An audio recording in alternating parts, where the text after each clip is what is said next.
Welcome, Chain Gang. Welcome back to the 4 Chains. And hopefully you already know the 4 chains are just 4 simple questions. 4 questions, that's all you need to do.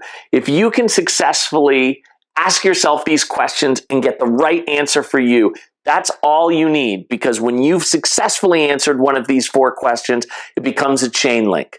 And if you get 4 strong chain links, that is all the ingredients you need to live a happy and fulfilled life. And that's what I want for you. And so we're going to tackle it. You've seen our video talking about the overall theory. We tackled question number 1, how am I going to treat my body? And then today we're tackling question number 2, which is what am I going to do for a living? Now, this question is unique in a couple of respects. Number 1, it's the question I think that I have to convince the least amount of people should be one of the 4. I mean, I think everybody, unless you're royalty or born to untold riches, you realize that this is going to be something that you're going to have to tackle. Unfortunately, it's also unique because I think this is the question that most people get wrong. Most people do the worst job of answering this question of any of the other 3, and I have some very distinct opinions on why, and I just want to get right into them. Number 1 is that's really setting people up for failure is the largest piece of career advice out there, and it's been out there forever. If you see these little sayings on social media, I would say that I see this advice or something almost exactly like it more than I see every other piece of career advice combined. And the problem is it misses the mark. And that is that you should work to live instead of live to work. Sounds great. Sounds good for a plaque on your wall, but I think it completely misses the mark and sets people up at a disadvantage. Here's why. It's just math. Maybe it'd be great if that was true, but if you work in the pizza industry like me, you work more than 40 hours a week. But let's just say you work 40 hours a week for easy math and you sleep 8 hours a night. That's 16 hours. There's 24 hours in the day. There's only 8 hours left. So there's only 8 hours for that living that you're talking about. Whether it's doing something that you love outside of work, spending time with your family, whatever it is. The problem is, whatever you love the most in life, you're not going to be spending that amount of time doing that as you are at work. So I think the solution is neither of those things. The solution is to do something that will contribute to your happiness, not make sure you have the right attitude so you can achieve happiness despite the fact that you're not happy doing this thing 40 hours a week. You understand what I'm saying? Frank Meeks, my first boss at Domino's Pizza, he felt very strongly that basically every training seminar should have an opening slide that says you have to pay the cost to be the boss. We've talked about that theory here too in many different respects, which is basically if you want to be successful long-term in anything, whether it's your health, what you do for a living, in relationships, etc., you need to be able to think long-term, make adult decisions that are not necessarily, I want this right now, but okay, this is what I want down the road, and I'm going to make decisions accordingly. So I think that you need to understand, I understand once you become an adult that you have to pay bills, but I think that you need to think about what bills you're going to be able to pay in 5 years from now, in 10 years from now. You need to make decisions based on that. So we're going to talk about the 4 rules that you should follow when making this decision. Just 4 rules, just like the 4 chains.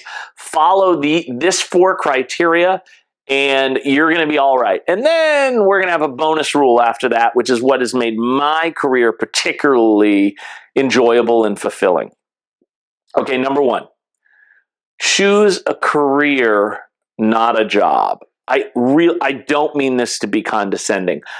I am telling you, I see it all the time. I won't use his name, but I had a very good prospect as an assistant manager at Domino's. and he was making $10 an hour at the time. This was a while ago when $10 an hour was a decent amount. And he was definitely going to be a store manager. And at that time, store managers, my average manager in my region made a little over $75,000 a year. So it would be life-changing for this guy, and he was going to get there. And he left because he got a job at another place for $12.50 an hour, $2.50 an hour raise. I couldn't let him see that big picture. I couldn't get that big picture to him. I ran into him at this job maybe 2 years later, and he's a good guy, and we caught up, and we did, how's this person? I can't believe this person's managing Columbia Pike, man. Oh man, I would have been great for that store, et cetera, et cetera. And I just had to say to him, Mike, that actually is his real name, but I won't give his last name. I'm like, Mike, that could be you. That could be you. You would have been a manager in 6 to 9 months, but you left to make $2.50 an hour or more. And he just said, yeah, I know, but I've got all that money, the difference between, that would have made in that 6 to 9 months. And it's because he was a great guy with a lot of potential, but had trouble seeing the big picture. He didn't realize that he could do this as a career. So I'm not telling everybody here to be Domino's pizza managers or whatever. What I'm telling you is that you need to make long-term choices. You need to be able to set yourself up in a path so you are doing something that you can foresee doing for the rest of your life. Not a job. This is not about trying to get a job that pays $18 an hour instead of $14 an hour. It's nothing like that.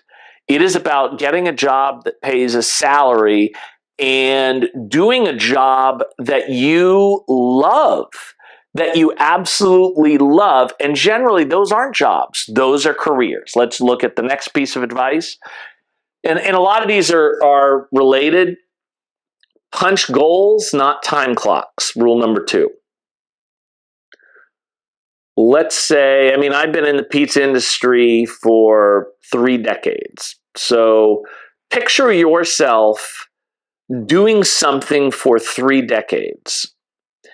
How is it possible that if you're doing a job where you're constantly looking up at the clock to see when your shift is over, can you do that for 3 decades?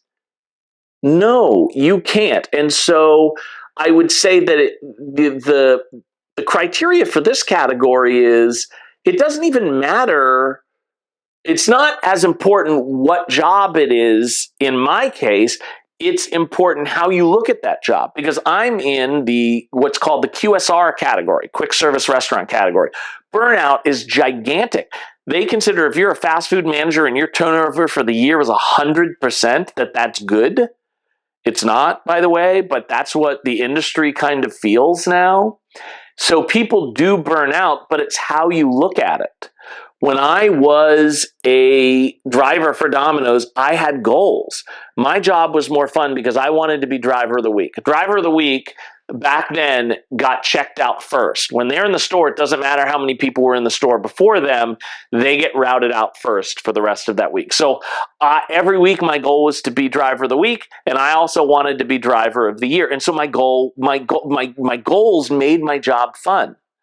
Then I became an assistant manager, and I was focusing on goals like, okay, I want to get my level 2 by this date. I want to get my level 3 by this date, my level 4 by this date. I want to become a general manager by this date. When I became a general manager, I had goals for every individual fiscal period. In other words, 4 weeks. And I then would have yearly goals. And I never got tired. When I won Manager of the Year well, I won't even say what the date is. I want this to be an evergreen video. But the year that I won Manager of the Year, I definitely worked more hours than anybody else in my company. I definitely also seemed the least tired because every single day I had a goal. I wanted to win. I might have a goal for that week of being double-digit positive or having a record week or running under a certain labor or or a certain delivery times. And so there was an energy in trying to reach my goals. Now, you look at other people in fast food, they're just running shifts. That's draining. If all you do is running shifts, I mean, how can you do that for an extended period of time? Eventually, you're going to burn out. Rule number 3, smile daily, not just biweekly. In other words, biweekly when you get your checks.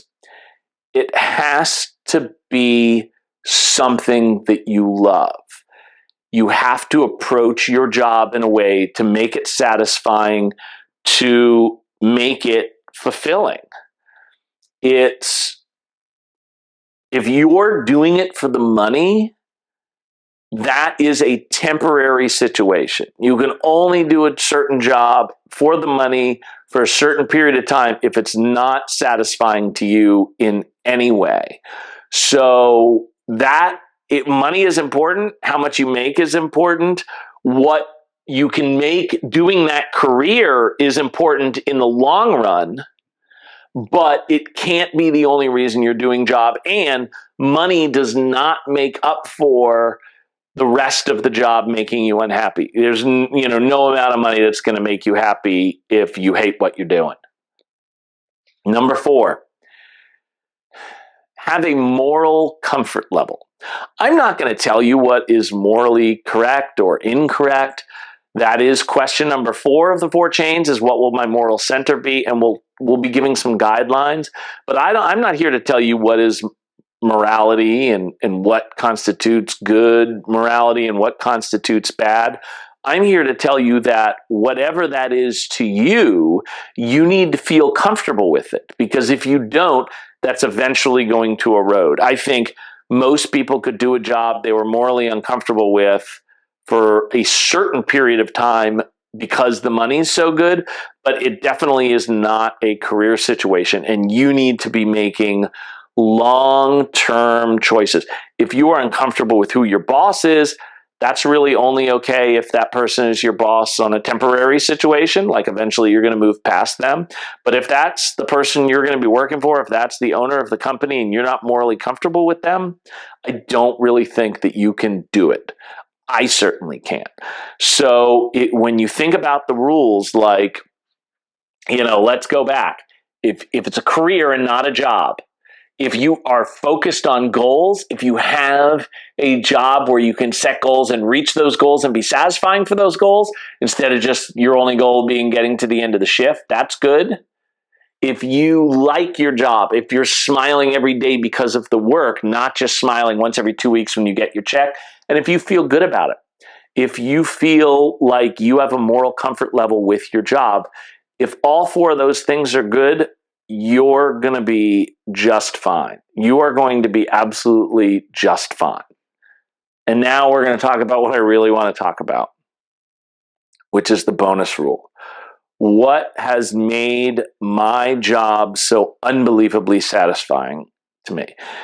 I just recently had dinner with a relative who loves me and was confessed to being sad at my lack of success career-wise. This person feels I'm the smartest person in the family. Not true. Not even close to true, by the way. This person feels that I have leadership skills, that I've demonstrated I can take a crew and inspire them to achieve more. With the sum of their parts will achieve more than they individually. That's true. I have been really good at that. And, this relative of mine really felt like I should have done so much better. But what I responded was that only applies if you're saying financially. I mean, I've made enough money. I've got, we've made a video about how you can be a millionaire working for Domino's Pizza, and I'm not. That's not as big a deal as it was in the, a decade or 2 ago, I get. But I mean, I've never carried credit card debt or anything like that. But money has never been the most important thing to me, period. It just hasn't. What has been the most important thing is that through my job in the restaurant industry, I have been able to make a difference in other people's lives. I've been able to take people that maybe got dealt not so great a hand and shepherd them into a career. And I mean, I remember I saw this guy, he was a driver at a store in Montgomery County, and I told my supervisor that I desperately wanted them as an assistant manager, and they told me that I couldn't, that this person has certain issues. I'm not going to say what those issues are, it doesn't matter, because I knew that that person had heart. This person was struggling for a lot of reasons, but I just knew they had the most important thing to be successful, which is heart. One of the things my employees have heard 1,000 times is heart over skill set all day long, and this person had heart. I eventually convinced the supervisor to let this person be my assistant manager, and this person wound up becoming a general manager, 6-time manager of the year nominee, and has been an area supervisor for decades. He has a wife, he has kids, he lives in a great house. I played a role in changing that person's life. And there's a bunch of similar stories to that, and that is critical to me. It's all, and that's why I'm making these videos. This isn't clickbait. You think this video is going to get 1 million views? It's not. Neither did the last one or the one before that.